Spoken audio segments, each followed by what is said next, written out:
اب بات کرتے ہیں ایام حج کی. یہ آپ کا عمرہ ہو گیا. اس بیچ میں آپ جتنے بھی دن رہیں گے، جتنے بھی دن آپ مکہ میں رہیں، خوب عمرے کریں، خوب طواف کریں. ایک بات کا خیال رکھیں کہ جب ایام حج نزدیک آ جائیں تو اپنے عمرے اور طواف کم کر دیں.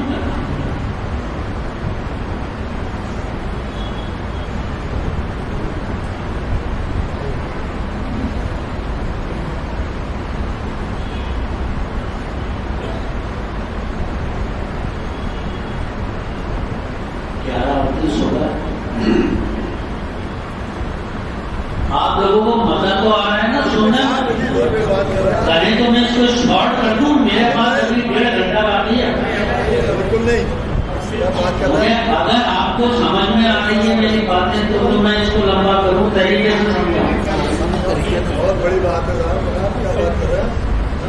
تو ایام حج شروع جب ہوں اس سے قریب 3 یا 4 دن پہلے آپ اپنے عمرے اور طواف کم کر دیں، کیونکہ ایام حج اپنے آپ میں بہت محنت پور کام ہے. اس درمیان میں آپ کو بہت محنت کرنی ہے. اگر آپ کی باڈی تھکی ہوئی ہوگی تو آپ کے وہ جو ایام حج کے واجبات اور فرض ہیں اس کی ادائیگی میں آپ کو دقت آئے گی. اس سے پہلے 5-6 دن پہلے، 4 دن پہلے اپنے سارے طواف اور سارے عمرے روک دیں، ریسٹ کریں، اپنی باڈی کو فریش رکھیں ایام حج کے لیے. انشاءاللہ 8 ذی الحجہ سے قریب 2 یا 3 دن پہلے، یعنی 5 یا 6 ذی الحجہ کو آپ کے بلڈنگ کے نوٹس بورڈ پر ایک نوٹس لگا دیا جائے گا کہ آپ کی بس کتنے بجے آئے گی آپ کی بلڈنگ میں آپ کو مینا لے جانے کے لیے. یہ کم سے کم 3 یا 4 دن پہلے آپ کے بلڈنگ کے نوٹس بورڈ پر ایک نوٹس لگا دیا جائے گا. اس حساب سے آپ اپنی تیاری رکھیں. اس سے آگے بڑھنے سے پہلے میں آپ کو بتا دوں، میں نے تھوڑی دیر پہلے بتایا تھا کہ عمرہ کے 2 فرض اور 2 واجب ہوتے ہیں. 4 کام کیے تھے آپ نے عمرہ میں. حج میں آپ کو 10 کام کرنے ہیں جس میں 3 فرض ہیں اور 7 واجب ہیں. پہلا فرض تو وہی ہے جو عمرہ کا فرض تھا، نیت کے ساتھ احرام باندھنا اور تلبیہ پڑھنا. جو عمرہ کا فرض تھا پہلا، وہی حج کا بھی پہلا فرض ہے، نیت کے ساتھ احرام باندھنا اور تلبیہ پڑھنا. دوسرا فرض ہے وقوف عرفات، یعنی عرفات کے میدان میں ٹھہرنا. زوال کے بعد سے لے کے غروب آفتاب 9 ذی الحجہ کو حج کی نیت سے احرام کی حالت میں اگر آپ 1 سیکنڈ کے لیے بھی عرفات کے میدان میں ٹھہر گئے تو آپ حاجی ہیں. میں نے کیا ڈیفینیشن بتائی؟ 9 ذی الحجہ ہونی چاہیے، احرام کی حالت ہونی چاہیے، حج کی نیت ہونی چاہیے، زوال کے بعد سے غروب آفتاب کے بیچ کا ٹائم ہونا چاہیے اور عرفات کا میدان ہونا چاہیے. ایک لمحے کا بھی اگر آپ کا وہاں ٹھہراؤ ہو گیا تو آپ حاجی ہیں. اس کا کیا مطلب ہے کہ آپ چل رہے ہیں عرفات کے میدان میں تو چلتے چلتے باہر نکل رہے ہیں، آپ حاجی نہیں ہیں. آپ احرام کی حالت میں نیت کر رکھیے، سب کچھ ہے. 9 ذی الحجہ ہے، زوال کے بعد سے غروب آفتاب کا ٹائم ہے، لیکن اگر آپ چلتے ہوئے نکل رہے تو آپ کا حج نہیں ہے. 1 سیکنڈ کے لیے آپ کو رکنا ہے، 1 لمحے کے لیے آپ کو قیام کرنا ہے، وقوف کرنا ہے. یہ آپ چل رہے ہیں، یہ رکے اور آپ آگے بڑھ رہے ہیں، آپ حاجی ہیں، آپ کا حج ہو گیا. جو لوگ مکہ پہنچنے کے بعد بیمار پڑ جاتے ہیں اور ہاسپٹلائز ہو جاتے ہیں، ہاسپٹل میں ایڈمٹ کر دیا جاتا ہے، ان کو اسی طرح سے ایئر ایمبولینس سے یا ایمبولینس بسوں کے ذریعے لایا جاتا ہے. ان کو تھوڑی دیر کے لیے عرفات کے میدان کو اتارا جاتا ہے، ان کے اسٹریچر کو، اور واپس ایمبولینس میں رکھ کے ہاسپٹل لے جایا جاتا ہے تاکہ ان کا حل ہو جائے. ایک لمحے کے لیے اگر آپ نے عرفات کے میدان میں قیام کر دیا آپ حاجی ہیں. تو دوسرا ہے وقوف عرفہ، اور تیسرا فرض ہے طواف زیارت کرنا. جب آپ صفا مروا کی، جب آپ شیطان کو کنکری مار لیں گے، قربانی کر لیں گے، بال کٹوا لیں گے، اس کے بعد طواف زیارت کرنے جائیں گے 10 ذوالحجہ کو، وہ تیسرا فرض ہے. اسی طرح 7 واجب ہے. پہلا واجب مینا میں ٹھہرنا، دوسرا واجب مزدلفہ میں ٹھہرنا، تیسرا واجب شیطان کو کنکری مارنا، چوتھا واجب قربانی کرنا، پانچواں واجب بال کٹوانا، اور چھٹا واجب طواف زیارت کی صحیح کرنا. طواف زیارت جو آپ کرنے گئے ہیں وہ تو فرض ہے، لیکن اس کے بعد میں جو صفا مروا کی صحیح کریں گے وہ واجب ہے. یہ چھٹا واجب ہے طواف زیارت کی صحیح کرنا، اور 7واں واجب ہے جب آپ مکہ چھوڑیں تو طواف وداع کرنا. یہ 7 واجب ہیں. انشاءاللہ میں نے بتایا کہ آپ کی روانگی سے قریب 3 یا 4 دن قبل آپ کی بلڈنگ پر ایک نوٹس، بورڈ پر نوٹس لگا دیا جائے گا کہ آپ کی بس کتنے بجے آپ کو مینا لے کے جائے گی. یا تو وہ بس سے لے کے جائیں گے یا میٹرو ٹرین سے لے کے جائیں گے. جیسے بھی آپ کو جائیں گے مولوی کا آدمی خود آئے گا آپ کے پاس، یا آپ کا خادم الحجاج آپ کے ساتھ ہوگا، وہ آپ کو لے کے جائے گا. کوشش کریں کہ مولوی کے آدمی یا خادم الحجاج کے ساتھ آپ مینا جائیں. جب آپ مینا پہنچیں گے یہاں آپ کو 8 ذوالحجہ کو ظہر، عصر، مغرب اور عشاء یہ 4 نمازیں پڑھنی ہیں. 8 ذوالحجہ کو ظہر، عصر، مغرب اور عشاء یہ 4 نمازیں پڑھنی ہیں. اور کوئی کام آپ کا مینا میں نہیں ہے. 8 ذوالحجہ کو خیمے میں بیٹھنے سے کیا مطلب ہے؟ باہر نکلیے، یہ دیکھیے کہ آپ کا خیمہ کس جگہ لوکیٹڈ ہے، کس جگہ پر آپ کا خیمہ ہے. سعودی ایڈمنسٹریشن مینا بڑے بڑے پیلرز لگا دیتا ہے جس کے اوپر نمبر لکھے ہوتے ہیں. کئی کلو میٹر دور سے وہ پیلر نظر آتے ہیں. یہ آپ جو لوگ ویڈیو بنا رہے ہیں نا، میں آپ سے گزارش کرتا ہوں کہ ابھی آپ مجھ پہ کنسنٹریٹ کیجیے.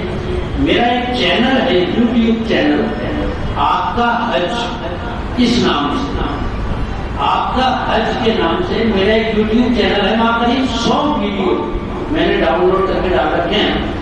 آپ اس میں مجھے سرچ کر دیجیے تو وہ آپ کو یہ سارا میٹیریل جو میں ابھی بول رہا ہوں یہ اس میں مل جائے گا. یہاں آپ بجائے میرے ویڈیو بنانے کے، میرا فوٹو لینے کے، آپ میری بات کو سمجھنے کی کوشش کر لیجیے تھوڑا سا. میں ابھی تھوڑی دیر میں آپ سے کہنے والا تھا کہ میرا ایک یوٹیوب چینل ہے، آپ اس کو دیکھیں، اس کو سبسکرائب کریں، اس کو زیادہ سے زیادہ شیئر کریں. میں کہنے والا تھا کہ آپ سے تو میرا یوٹیوب چینل ہے آپ کا حج، اس میں آپ کو یہ سارا میٹیریل مل جائے گا، میری ویڈیوز ہے اس میں. تو میں بھول گیا تھا، آپ اپنے خیمے سے تھوڑا باہر نکلیے، اور باہر نکلنے کے بعد یہ دیکھ لیجیے کہ آپ کا خیمہ کہاں لوکیٹڈ ہے، کس جگہ پر آپ کا خیمہ ہے. اس کی بھگولک استھتی کو سمجھ لیجیے. یہ معلوم کر لیجیے کہ شیطان کو کنکری مارنے جب آپ جائیں گے 10 ذوالحجہ کو، اس کا راستہ کدھر سے جا رہا ہے اس کو سمجھ لیجیے راستے کو، اور اپنے خیمے میں آ جائیے. آج آپ کا کوئی کام نہیں ہے 8 ذوالحجہ کو مینا میں، بس آپ اپنے ایریے کو سمجھ لیں. اور آپ کو 4 نمازیں اوقات میں آپ کو نمازیں پڑھنی ہے. پہلے ظہر کے وقت ظہر کی، عصر کے وقت عصر کی، مغرب کے وقت مغرب کی، عشاء کے وقت عشاء. کئی لوگ حاجی وہاں جا کے پریشان ہو جاتے ہیں اور وہ ہمیں فون کرتے ہیں وہاں سے کہ صاحب ہمیں تو رات کو 12 بجے مینا لا کے چھوڑ دیا، تو ہم نے تو فجر بھی یہاں پر پڑھ لی. تو ویسے آپ صلی اللہ علیہ وسلم نے جب بھی حج کیا، ایک ہی حج کیا آپ نے، تو آپ نے یہاں ظہر، عصر، مغرب اور عشاء پڑھی 8 دن. آپ فجر پڑھ کے مکہ سے روانہ ہوئے. لیکن اس اتنی بڑی بھیڑ کو مینیج کرنے کے لیے اگر سعودی ایڈمنسٹریشن اگر رات کو ہی آپ کی بلڈنگ سے آپ کو اٹھا لیتا ہے اور رات کو 12 بجے آپ کو مینا لے جا کے چھوڑ دیتا ہے اور وہاں آپ نے بائی چانس فجر کی نماز پڑھ لی، یہ گناہ تھوڑی ہوگا۔ سنت تو 8 ذی الحجہ کی 4 نمازیں ہیں، اب اگر 5 بھی پڑھ لی تو وہ سنت ختم تھوڑی ہو گئی۔ تو اگر ایسا کوئی موقع آ جائے کہ رات کو 12 بجے آپ کو مینا پہنچا دیا جائے تو فجر بھی مینا میں پڑھنے کوئی دقت کی بات نہیں ہے، ٹینشن میں نہ رکھیں۔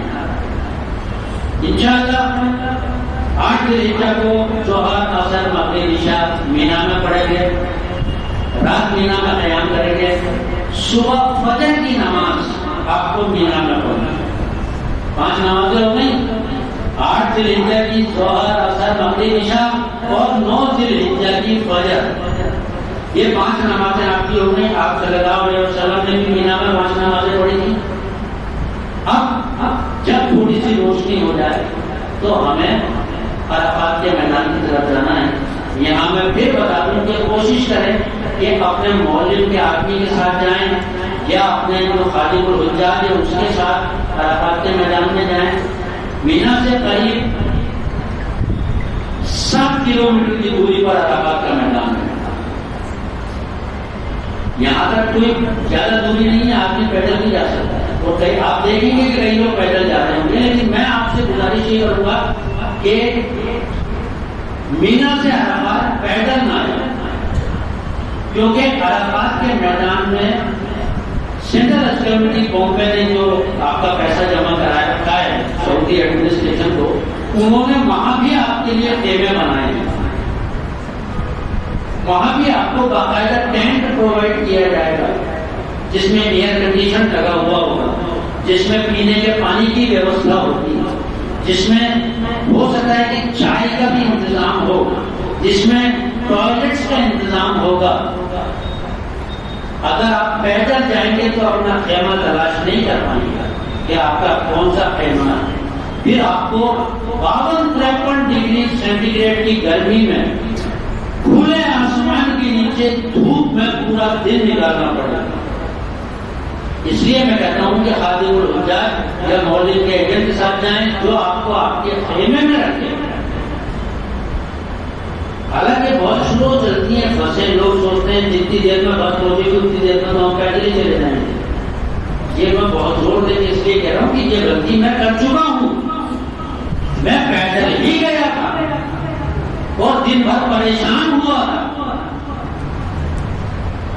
کوشش کریں مولوی کے ایجنٹ کے ساتھ جائیں، خادم الحجاج کے ساتھ جائیں، اپنے خیمے میں قیام کریں، وہاں آپ عرفات کا دن گزاریں۔ یہاں عرفات کے میدان میں ایک چھوٹی سی پہاڑی ہے جسے جبل رحمت کہا جاتا ہے، وہاں ایک ستون بنا ہوا ہے سفید رنگ کا۔ حالانکہ یہ اس کی کوئی امپورٹنس نہیں ہے جبل رحمت کی، اسلام میں ایسی کوئی امپورٹنس نہیں ہے اس کی، پتہ نہیں کیوں لوگوں نے چون چون کے چاٹ کے اس پلر کو کالا کر دیا، اس سفید پلر کو لوگ اپنے نام لکھ کر آتے ہیں اس پر، فاطمہ زینب استغفر اللہ۔ اس کی کوئی اہمیت نہیں ہے۔ کہا یہ جاتا ہے کہ آدم علیہ السلام اور بیوی حوا جو تھی وہ اس مقام پہ ملے تھے، اس کے علاوہ اس کی کوئی اہمیت نہیں ہے۔ آپ صلی اللہ علیہ وسلم نے جو اپنا حجۃ الوداع کا آخری خطبہ دیا وہ جبل رحمت کے نیچے جو بڑے بڑے کالے پتھر پڑے ہوئے ہیں ان پر کھڑے ہو کے دیا۔ آپ صلی اللہ علیہ وسلم بھی جبل رحمت پر نہیں چڑھے تھے، یہ جو نیچے بڑے بڑے کالے پتھر پڑے ہوئے ہیں ان پتھروں پر سے ایک پتھر پر اپنی انگلی مبارک کو باندھا تھا اور ان پتھروں پر کھڑے ہو کے آپ صلی اللہ علیہ وسلم نے آخری خطبہ پڑھا۔ لیکن لوگ وہاں جا کے نفلیں پڑھتے ہیں، پڑھیں، نفلیں پڑھنا کوئی بری بات نہیں ہے، نفلی تو پڑھنا ہے، لیکن یہ سوچ کے پڑھنا ہے کہ صاحب میں جبل رحمت پر کھڑے ہو کے نفل پڑھ رہا ہوں، ایسا لگ رہا ہے جیسے میں کعبۃ اللہ کی چھت پہ کھڑے ہو کے نفل پڑھ رہا ہوں۔ یہ اپنے دماغ میں نہ لے کر آئیں، اس جگہ کی کوئی اہمیت نہیں ہے۔ یہاں آپ کو غروب آفتاب کا قیام کرنا ہے، ظہر کے ٹائم پر ظہر کی نماز پڑھنی ہے، عصر کے ٹائم پر عصر کی نماز پڑھنی ہے۔ اگر آپ مسجد نمرہ میں نماز پڑھ رہے ہیں عرفات عرفات کے میدان میں جو مسجد ہے اسے مسجد نمرہ کہا جاتا ہے. اگر آپ مسجد نمرہ میں نماز پڑھ رہے ہیں تو وہاں ظہر اور عصر کی نماز کو ملا کے پڑھایا جاتا ہے. اگر آپ مسجد نمرہ میں پڑھ رہے ہیں تو ظہر اور عصر کی نماز کو ملا کے پڑھیں گے. اگر آپ اپنے خیمے میں نماز پڑھ رہے ہیں تو ظہر کے ٹائم پر ظہر اور عصر کے ٹائم پر عصر کی نماز پڑھیں گے. اور اس کے بعد جب سورج غروب ہو جائے، جب مغرب کا ٹائم ہو جائے تو آپ کو عرفات کا میدان چھوڑ دینا ہے. مغرب کا ٹائم ہو گیا ہے، آپ کے اوپر مغرب نہیں پڑھنی ہے عرفات کے میدان میں. مغرب پڑھنی ہے آپ کو مزدلفہ میں جا کے. مغرب عرفات کے میدان میں نہیں پڑھیں گے، فوراً عرفات کے میدان سے نکلیں گے.